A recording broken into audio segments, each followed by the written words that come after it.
इस लड़की ने प्राइवेट रूम का दरवाजा धक्का देकर खोला तो उसने देखा कि उसका पति अपनी पहली मोहब्बत को किस कर रहा था, लेकिन उसने कोई हंगामा नहीं किया। वो आराम से आगे बढ़ी और अपने पति को एक डॉक्यूमेंट पकड़ाया जिसे साइन करने के लिए कहा। पति, जो अपनी पहली मोहब्बत में डूबा हुआ था, बिना सोचे समझे उसने उस पर साइन कर दिया। उसे पता ही नहीं चला कि जिस पेपर पर उसने साइन किया था वो तलाक के कागजात थे। उसी पल से दोनों की शादी खत्म हो गई। तलाक के कागजात मिल जाने से संतुष्ट होकर औरत वहां से चली गई। फिर वो घर गई, अपना सामान पैक किया और नए साल की रात चुपचाप शहर छोड़ने का फैसला कर लिया। वो अपने सीनियर के साथ उत्तर पश्चिम की ओर निकल गई। शुरुआत में पति को लगा कि वो बस गुस्से में नाटक कर रही है, लेकिन जब वो भागता हुआ घर पहुंचा और देखा कि उसका सारा सामान गायब था, तब जाकर उसे एहसास हुआ कि उसकी पत्नी सच में चली गई। अपनी पहली मोहब्बत के रोकने की कोशिशों को अनदेखा करते हुए उसने कार उठाई और पत्नी को रास्ते में रोकने के लिए निकल पड़ा, लेकिन पत्नी ने उसकी कोई भी बात सुनने से इनकार कर दिया। जब उसने अपनी पत्नी को लेकर जा रही गाड़ी को दूर जाते देखा, तब उसका डर अपने चरम पर पहुंच गया। लेकिन वो भूल गया था कि आज जो कुछ भी हो रहा था वो सब उसी की वजह से था। असल में 3 दिन पहले औरत तीसरी वेडिंग एनिवर्सरी के लिए खुश होकर ढेर सारी ग्रोसरी और केक लेकर घर आई थी। उसे बिल्कुल अंदाजा नहीं था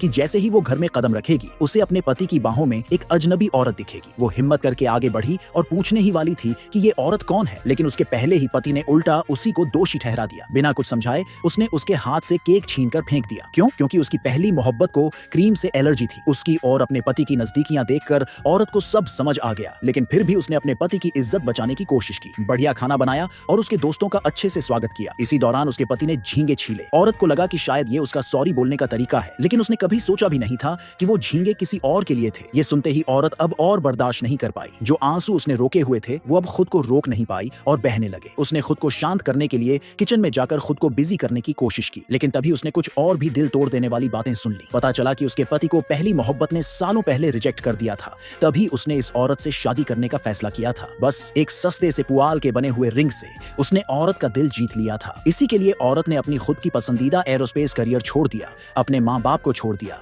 और एक अजनबी शहर में उसके साथ जिंदगी बिताने चली आई। वो घर पर उसके लिए हाथ धोकर खाना बनाती रही, लेकिन बदले में मिला क्या? बस यही कि पति उसे फॉर ग्रांटेड लेने लगा। उसे लगने लगा कि उसकी पत्नी, जो एक अजनबी शहर में अकेली थी, उसके सिवा किसी पर निर्भर नहीं हो सकती। पर उसे ये नहीं पता था कि एक काबिल औरत जब चाहे जहां चाहे छोड़कर जा सकती है। मजबूती से औरत ने वो सस्ती रिंग उतारी, अपने कमरे में गई और अपने गुरु को फोन किया और कहा, मैं वापस आना चाहती हूँ। अपने देश की एरोस्पेस इंडस्ट्री में मैं फिर से योगदान देना चाहती हूँ।